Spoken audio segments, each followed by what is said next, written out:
Assalamualaikum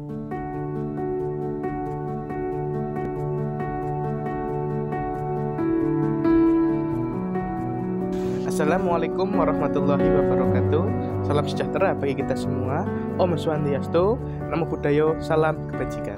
Kami, mahasiswa dari Universitas Islam Negeri Profesor Kiai Haji Saifuddin Suri. Video ini dibuat untuk mempresentasikan proposal bisnis plan kami. Kelompok kami terdiri dari 3 anggota. Yang pertama ada Deniullah, yang kedua Feby Purwanti, yang ketiga saya sendiri, Syifa Nur Rahmah, yang tentunya saling bekerja sama untuk menyelesaikan proposal bisnis plan. Langsung saja, ini dia video presentasi dari kelompok kami. Nama usaha kami adalah Health Home Industry Technology During a Pandemic in the 4.0 Era. Nama tersebut dalam bahasa Indonesia berarti teknologi industri rumahan yang sehat dalam masa pandemi di era 4.0. Hal ini menggambarkan bahwa produk kami mengutamakan kesehatan dengan menggunakan bahan alami dan bebas zat berbahaya yang ramah lingkungan dan mudah didapatkan, serta dapat meningkatkan imunitas, karena di tengah pandemi saat ini, imunitas tubuh sangatlah penting untuk menjaga tubuh dari serangan COVID-19.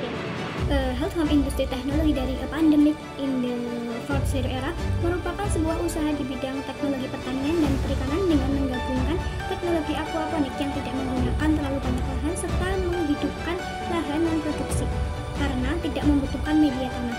Usaha ini juga dikolaborasikan dengan energi penggerak baru terbarukan, yaitu panel surya serta pemanfaatan limbah rumah tangga menjadi pupuk organik cair maksud saya, dan ulat maggot sehingga diharapkan untuk jangka panjang dapat menekan biaya produksi. Yang selanjutnya adalah usaha ini adalah usaha rumahan ketika nantinya berkembang kemudian akan memiliki sistem jaring simbiosis mutualisme, yaitu satu rumah sebagai pusat produksi dan yang lain sebagai cabangnya. Konsep ini diharapkan akan ikut serta dalam memperbaiki stabilitas ekonomi masyarakat yang terkena dampak pandemi COVID-19 dengan modal dari kami berupa barang dan masyarakat menjualnya kepada kami sehingga masyarakat yang ikut serta akan memperoleh bagi hasil dari panen yang didapatkan. Hasil produksi dari usaha kami adalah sayuran dan ikan dengan proses produksi yang menggunakan bahan alami yang mudah diperoleh di sekitar tempat produksi serta dapat menyehatkan tubuh dan bebas pencemaran lingkungan. Selanjutnya, hasil produksi kami akan dijual dan dipromosikan melalui media sosial Instagram, WhatsApp, Telegram, Shopee, Tokopedia, dan marketplace lainnya. Pandemi COVID-19 seperti ini yang memberlakukan pembatasan sosial berskala besar atau PSBB dan pembatasan kegiatan masyarakat atau PPKM di sejumlah daerah di Indonesia berdampak pada kemerosotan stabilitas ekonomi di semua lini kehidupan masyarakat. Berdasarkan permasalahan tersebut, maka kami sebagai generasi milenial tak boleh menutup mata dan mengurung diri saja, namun harus bergerak dan memiliki kreativitas dan inovasi yang tinggi. Tujuan dan manfaat dari ini adalah memanfaatkan lahan non-produktif menjadi lahan produktif, kemudian memanfaatkan limbah rumah tangga dan limbah plastik yang sekarang ini menjadi permasalahan kompleks di tengah-tengah masyarakat, kemudian mengajak masyarakat untuk hidup sehat, membuat tubuh kita lebih sehat karena menggunakan bahan alami, ikut serta membantu masyarakat sekitar, ikut serta menstabilkan ekonomi nasional. Karakter bisnis Health Home Industry Technology During a Pandemic in the 4.0 Era atau teknologi industri rumahan yang sehat dalam masa pandemi di era 4.0 merupakan sebuah usaha di bidang teknologi pertanian dan perikanan dengan menggabungkan teknologi aquaponik yang tidak menggunakan terlalu banyak lahan, serta menghidupkan lahan non-produksi karena tidak membutuhkan media tanah. Usaha ini dikolaborasikan dengan energi penggerak yaitu panel surya. Konsumen atau pembeli dari produk kami adalah kalangan orang-orang yang sedang memulai gaya hidup sehat dan cinta akan produk-produk bebas bahan kimia yang berpotensi menghadirkan penyakit. Khususnya di era pandemi seperti ini yang menuntut masyarakat untuk bergaya hidup sehat agar meningkatkan imunitas dan terjaga dari berbagai macam penyakit. Seperti berita yang dilansir di CNN bahwa peminat sayuran organik saat ini sangat meningkat drastis di tahun 2020 dan sekarang ini terus-menerus mengalami peningkatan. Selanjutnya adalah proses produksi. Proses produksi bisnis ini memiliki tahapan yaitu persiapan, proses produksi, dan hasil produksi. Yang pertama adalah persiapan produksi, diantaranya Pembuatan probiotik yang pertama, pelepah pisang dicacah sampai lembut. Yang kedua, gula dilarutkan dalam air lori. Yang ketiga, pelepah pisang dimasukkan dalam larutan gula dan air lori, diremas-remas, diperas supaya bakterinya terlepas, kemudian diaduk. Setelah semuanya tercampur, larutan disaring dan dimasukkan dalam jerigen plastik atau drum, kemudian ditutup. Setelah 3 hari dilihat, bila berbusa maka busa harus dibuang. Selanjutnya biarkan selama 5-7 hari. Yang ketujuh, tanda-tanda probiotik telah jadi adalah berbau seperti tape. Yang kedelapan, untuk memelihara bakteri tetap hidup, maka larutan diberi gula dan dedak. Yang B, kemudian pembuatan pupuk organik cair atau POC dan ulat Hermetica innocens. Yang pertama, siapkan 2 ember bekas cat atau sejenisnya. Selanjutnya, siapkan 1 ember untuk ember atas yang berfungsi sebagai penampung sampah. Buat lubang-lubang kecil di bagian bawah untuk pengatusan. Lalu, buat lubang kecil 4 buah di samping atas, di bawah, tutup. Yang ketiga, siapkan 1 ember untuk ember bawah yang berfungsi sebagai penampung lindi. Buat lubang untuk keran 5 cm dari dasar ember, pasang keran dispenser yang nantinya akan berfungsi untuk memanen lindi.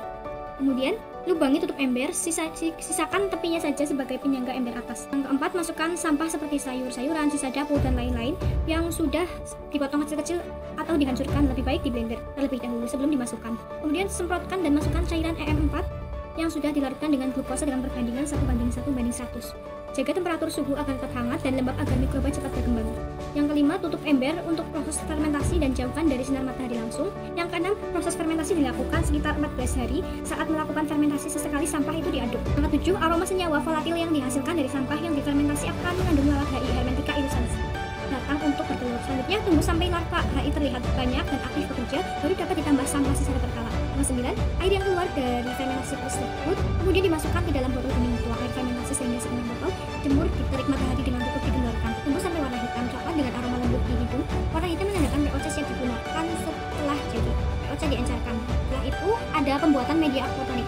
Pertama, siapkan plastik atau jaring anti panas di atas tempat yang akan dijadikan media aquaponik. Selanjutnya, buatlah kerangka instalasi. Yang ketiga, untuk menghemat pengeluaran, kerangka instalasi dapat menggunakan bambu yang dibelah menjadi 2. Yang keempat, siapkan botol ukuran 1,5 liter, lebih baik jenis botol yang sama. Kemudian lubangi samping botol dengan diameter 7 cm. Selanjutnya, buatlah 2 lubang setiap botol dengan posisi sejajar serta diantaranya diberikan jarak sekitar 10 cm.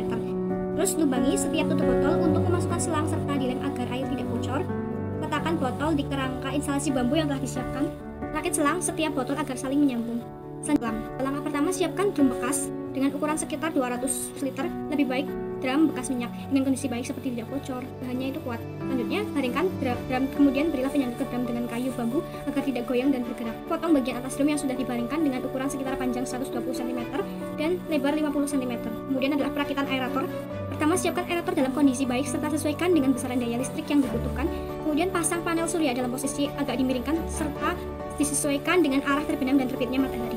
Yang ketiga, masukkan aerator ke dalam kolam dengan posisi berada di samping tengah kolam. Yang keempat, hubungkan aerator ke selang botol media aquaponik. Yang kelima, pasanglah aerator ke konektor panel surya. Aerator akan berjalan dengan secara otomatis. Yang keenam, lakukan perawatan panel surya dengan cara mengelapnya. Selanjutnya ada proses produksi. Tahapan-tahapan yang harus ditempuh, yang pertama adalah tahap pembenihan kolam. Kedua adalah tahap penyemaian. Yang ketiga ada tahap penanaman dan pemeliharaan. Yang selanjutnya adalah hasil produksi. Hasil produksi yang pertama adalah pupuk organik cair. Pupuk organik cair ini sangatlah bermanfaat bagi tanaman karena memiliki zat hara yang tinggi sehingga dapat mendorong percepatan pertumbuhan batang, akar, dan buah. POC menggunakan bahan alami sehingga ramah lingkungan dan tidak ada efek sampingnya serta harga yang cukup terjangkau. POC dapat bertahan sekitar 1 hingga 2 bulan. Selanjutnya, hasil produksi kami yang kedua adalah sayur organik aquaponik. Kesadaran hidup sehat masyarakat yang semakin meningkat sehingga membutuhkan produk-produk kesehatan. Sayuran organik jauh lebih menyehatkan dari sayuran biasa karena terhindar dari residu pestisida yang membahayakan. Sayuran organik aquaponik juga memiliki rasa yang netral, jarang ditemui lubang bekas hama atau penyakit serta tekstur yang crispy dan renyah. Selanjutnya adalah ikan lele. Gerakan ayo makan ikan lele yang selalu disuarakan pemerintah memberikan pengaruh konsumsi masyarakat yang meningkat. Produk yang kami buat membutuhkan investasi sebesar Rp1.347.060. Bahan habis pakai dengan total Rp760.500. Untungan sayur sebesar Rp8.400.000 dan di total pertamina mendapatkan Rp100.800.000. Untuk keuntungan ikan, per bulan kami mendapatkan Rp1.020.000 dan di total pertamina menjadi Rp12.240.000. Untuk keuntungan pupuk organik cair, kami mendapatkan Rp100.000 per bulannya. Keuntungan bersih yang didapatkan sebesar Rp3.009.500. Maka pada bulan ketiga modal telah kembali. Sumber daya manusia diharapkan bisnis ini mampu meringankan beban masyarakat yang terdampak pandemi COVID-19. Masyarakat yang mengikuti bisnis ini juga akan dibekali keterampilan dan pengetahuan untuk mengembangkan bisnis bersama sehingga terjadi sebuah simbiosis mutualisme. Kualifikasi sumber daya manusia yaitu sehat rohani jasmani, semangat yang tinggi, pekerja keras, jujur, memiliki sikap yang baik, teliti, umur lebih dari 17 tahun, berani mengambil risiko, siap untuk memberikan cabang produksi di tempatnya dengan SOP dan ST yang telah ditentukan.